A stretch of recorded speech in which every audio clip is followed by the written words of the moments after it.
Hey everybody, thank you so much for stopping by my channel. I'm Kristal, the Crunchy Esthetician, and today I'm going to be talking to you all about how stress and anxiety affects your skin. I'm actually at the beach today. I'm on Sullivan's Island in Charleston because I absolutely love being by the ocean. I grew up on Cape Cod in Massachusetts, and for 10 years I lived in North Carolina, about 4.5 hours away from the coast, and it truly took a toll on my spirit and on my soul because being by the ocean just lights me up. It's my place of serenity and tranquility. And now that we live here in Charleston, I am so grateful to be finally back by the ocean, which is so close and near and dear to my heart. So I always come here if I'm feeling anxious or panicky because it truly brings me back down to reality and to the present moment, and I'm able to use the mindfulness practices, tools, and tricks that I have learned and just from my own personal experiences. So stress and anxiety can truly affect the skin because your skin is actually the largest organ of your body, and your skin is also the last organ to receive nutrients. So if you are stressed or anxious or you're feeling panicky, your body is working really hard to send nutrients to your vital organs, because we all have that fight or flight response, right? That goes back to ancient times when we used to have to worry about, running away from a saber-toothed tiger. We haven't actually evolved very much from those days. So when we get anxious or we become stressed out, our body kind of goes into fight or flight mode when it doesn't need to. Because if you're in a stressful moment or you're feeling anxious, your life is probably not actually in danger, but your mind doesn't know that, and your body doesn't know that. So it's going to send all those nutrients to the vital organs to make sure that you are actually staying alive, and your skin will be the last organ to receive nutrients. So if you're feeling like your skin is really feeling unhealthy or feeling dull or dehydrated, you might want to try these mindfulness practices to help bring yourself back to the present moment and allow your mind to relax, allow your body to calm down, remember where you are, and remember that you are okay and everything is going to be just fine. So I'm going to take you through a little scenario. This actually happened to me last week, where I started to feel all of these anxious thoughts and I got too caught up in my head, and I'm going to teach you what to do to get out of a situation like this. A little mindfulness practice that you can use very easily in any situation, be as mundane as the situation as the example I'm going to give you, or something very serious that you truly need to calm down from. So I was running late to drop my daughter off at school. I was wrestling my two smallest children into their car seats. I knew I was running late, and I get in the car, I turn on the ignition, I start to drive, and I look at the little clock and I realize I'm 15 minutes late. Not just the 5 or 10 that I thought that I was 15 minutes late, running 15 minutes behind schedule. I knew that she was going to be late for school, and my mind just kind of started to snowball from there. So I'm driving in the car and I'm thinking, oh my gosh, my daughter's gonna be late. I'm gonna have to wrestle them out of the car really quickly, walk her into school. I'm gonna get to her classroom. She's gonna be the last kid in class. Her teacher's gonna judge me, wondering why I'm late again. Why can't I get my life together? Why is this girl always late to drop her daughter off at school? Then I'm gonna have to walk over to the administrative office. I'm gonna have to sign her in because she's 15 minutes late. Then they're gonna judge me. Then I'm gonna be late for my son's doctor's appointment. They might not take him. I'm gonna have to reschedule the appointment, and I'm driving. I'm like, oh my God, there's all this traffic. I'm gonna be even later than I thought that I was going to be. And then I remembered these mindfulness tips and tricks that I have learned over the years.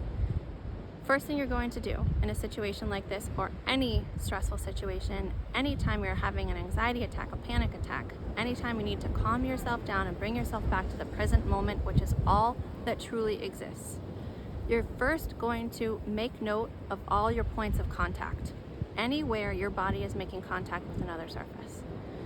For instance, in this example that I'm using, okay, where are my hands? My left hand is on the steering wheel. How does it feel? The steering wheel feels smooth. I feel the ridges. It's leather. Where's my arm? My arm is resting on the armrest. Where's my back? My back is pressed up and supported by the back of the chair. My butt is on the seat of the chair. How does it feel? Feels cushiony. Okay, where is my foot? My my foot is in contact with the gas pedal and I'm applying a little bit of pressure. Okay, I'm starting to come back to the moment. I'm starting to come back to this present moment. Okay, what do I do next? I'm gonna do a 5 senses check. What do I feel? I feel the leather on the steering wheel. I feel the leather on the armrest. What do I hear? Okay, if I lower my window, I can hear the cars going by. I can hear a bird chirping. I can hear a siren off in the distance. I can hear my children in the back seat of the car. Maybe the radio playing. What do I smell? I can smell the fresh air coming in from outside. I can smell the coffee in the coffee cup in the cup holder. What do I taste? I taste some of the coffee. Maybe I can still taste breakfast that I've been eating, and so on and so forth. And you're going to use your 5 senses. What do you hear? What do you taste? What are you touching? What can you smell? Use all of your 5 senses to bring yourself back to the present moment. If I were to stop focusing on the camera right now, I can see the beach oats in the dunes swaying back and forth. I can hear the ocean waves.